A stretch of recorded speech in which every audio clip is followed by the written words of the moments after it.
Welcome to the Hire Her podcast by Talent Collective, presenting conversations with inspiring women in talent. And get ready, ladies, because this is the last time you're going to hear a man's voice on this show. Hello, everyone, and welcome to another episode of Hire Her, where we come together with inspiring women in talent to hear their stories. We welcome you today, and we have a very, very special guest. Her name is Maisha Cannon, and Maisha has been a true partner to ours over the last year, has done some really great speaking engagements for Talent Collective, and we just so appreciate all of her contributions and all the value that she's brought to the table and to Talent Collective. So I welcome Maisha. She is founder and chief learner of the Collab Lab. So Maisha, welcome. Please take a minute and introduce yourself. We'd love to hear a little bit about your background and what you're doing nowadays. Yes, thank you, ladies. So excited to be here with you on this fantastic podcast. So I am Maisha, as Krista mentioned. My name means life in Swahili. And I like to say I've been recruiting since the 1900s, 1994 BG. That's before Google, if you can remember such a time. So have evolved from the days of faxed resumes and paper cuts from opening physical envelopes with resumes in them to the days of one-click apply and AI. So it's been a really great journey to wear multiple hats, from recruiting coordinator to full cycle recruiter and eventually sourcing manager. And so I recently pivoted from leading sourcing teams into training recruiting and sourcing teams. So that's how the Collab Lab was born in late 2022. And it's really been great because I've been able to connect with one of my first loves, which was teaching. So now merging the TA world with the teaching world. So that's what I've been up to lately. Love it. And we've been able to experience a little bit of it through our community. You've done some workshops and sessions, even some mixers with us that were super fun. Can you expand a little bit on the offerings of your company and maybe the future of the business? Because I'm sure there's other people that could benefit. Yes, thanks so much for that question, Natalie. And I've been thinking a lot about the future of the Collab Lab. So in our current iteration, it's really all about training, recruiting teams at the intersection of technology and TA, right? So it's those soft skills that you don't get, that you kind of learn on the job as a recruiter. I remember my first days as a recruiter at E Entertainment back in the day. I was given a broom closet sized office, right? A stack of resumes about a foot high on the desk, a computer and a phone, and told start interviewing, right? So no job descriptions, no relationships with hiring managers, just kind of thrown into it.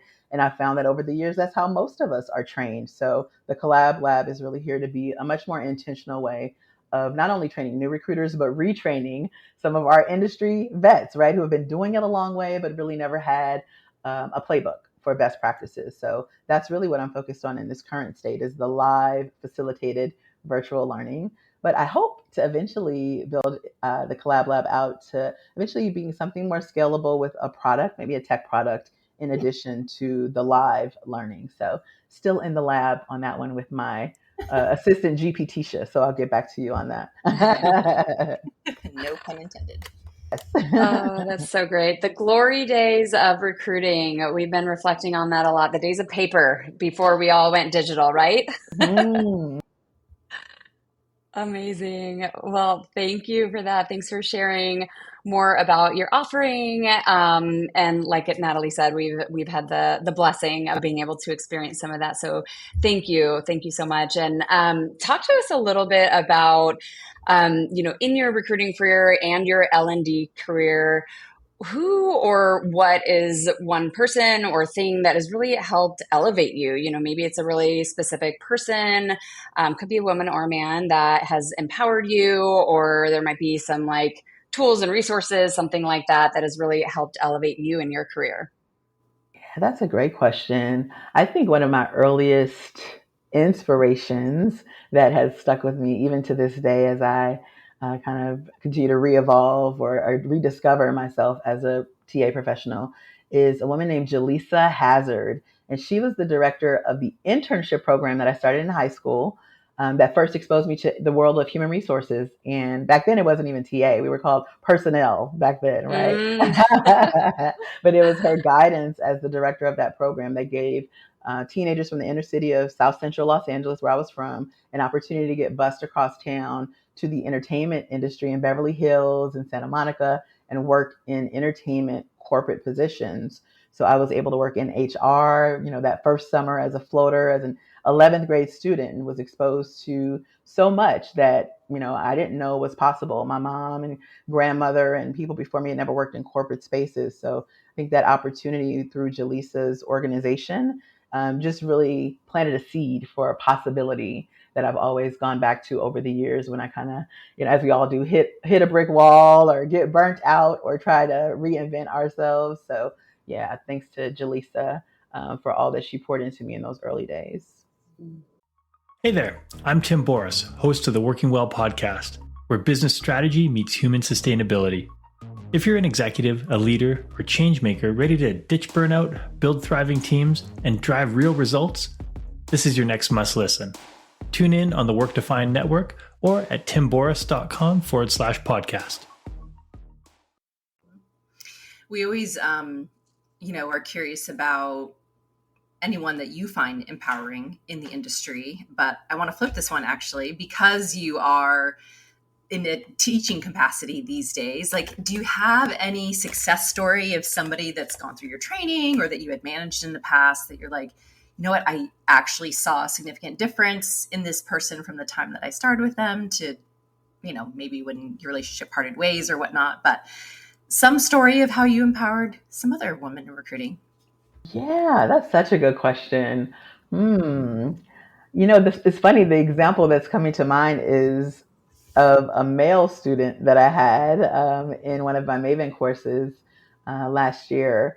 But he had a really great story. He was transitioning to medical recruiting and was having trouble with his response rate. So he took a course that I had, a very small cohort on Maven, 2 women, 2 men actually. And we were able to get his response rates during that cohort of 2 weeks up from, I guess it was maybe about 10% to like 40 or 50%. And he was so energized to know like, wow, I can do this just from my messaging. So he continued to be a phenomenal sourcer and actually has now grown into a role as he just took the test for the PHR, right? The designation. Yeah. So I was really inspired, even though it wasn't a woman per se, but he was an impactful, adult student for the Collab Lab in our early days for sure. So shout out to Daniel because he's phenomenal.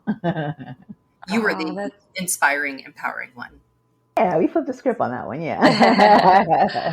I love it. I love it. Well, that's awesome. I love hearing those stories. And, I think we all have those memories from whether it's recruiting or, your current offering, the learning and development and training resources that you have that really are just special and stand out to you. So thanks for sharing that one. And last but not least, we have a question that's going to go a little deeper here. So we're all human and, we all have personal lives and professional lives. And I think it's really special when we're able to learn a bit more about each other from the challenges that we've had in our lives. I think it can really make us feel more connected when people are vulnerable and share different challenges and maybe how you overcame it. So can you tell us a little bit about, maybe a serious challenge that you had to overcome in either your career or your personal life? And then what did you learn from that experience? The pace of change in the world of business is fast, and that drives incredible complexity for the world of human resources. Welcome to the HR Data Labs podcast, a series of conversations with experts inside and outside the world of HR on how to innovate, measure, and evolve our practices. Our goal is to help provide you with practical examples of how HR has to change to meet the complexity of the business environment. Every week, we'll talk to new and different voices on all aspects of HR. And at times, we'll get irreverent. Silly even. And sometimes geek out on the data and technology that underlie the processes that drive the world of HR. But the conversations are always insightful and fun. So please, enjoy the HR Data Labs podcast. Wow, thanks for this question. I haven't thought about this one in a while, and I'm sure my learnings have changed. But what's most pivotal in my memory is the Great Recession of Mm, 2009. After having grown my recruiting and sourcing career, as I mentioned, from a high schooler, right?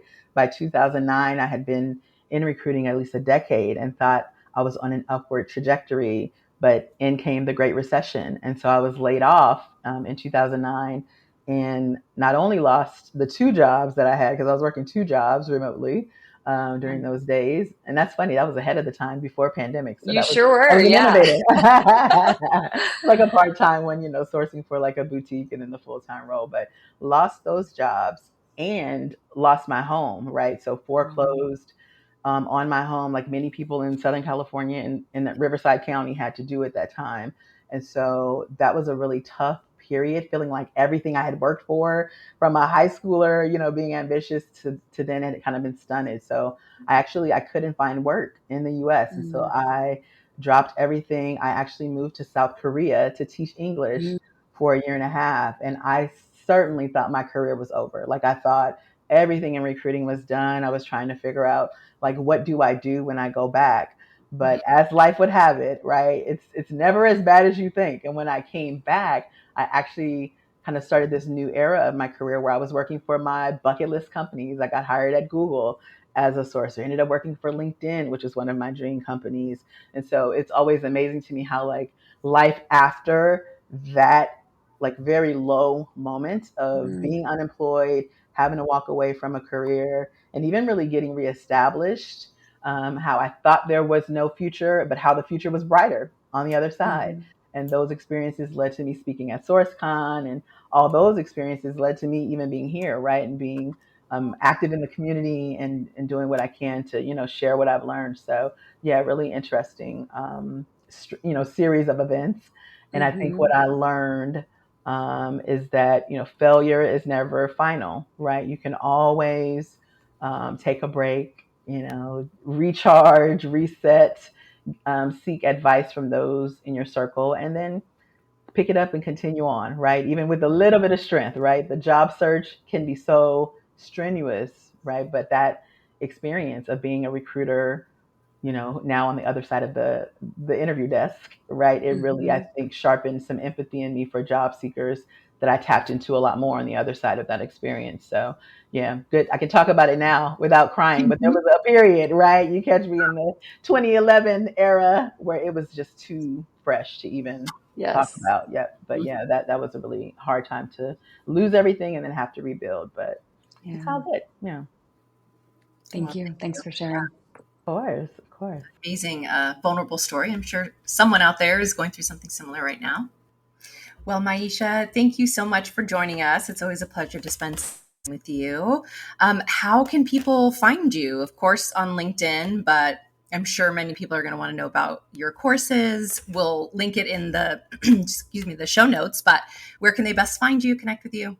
Yeah, that would be so great. Of course, you can connect on LinkedIn, and it's Maisha Cannon, or you can go to try Collab Lab if you want to try one of our sessions. You're welcome. We have an upcoming session in September, so would love to see any of the Talent Collective friends in that one. And then, of course, you can reach out to me directly on I think those two are the best. I realized that I just killed one of my social networks the other day. So yeah, so I'm only on LinkedIn and the website professionally. Yes, and we have an IG too, so I'll drop that in the show notes so you'll have it. Okay, sounds good. Well, thank you so much for being here. Yeah. Thank you, everybody, for tuning in to our latest episode of Hire Her. And stay tuned for our next guest. We'll see you next week.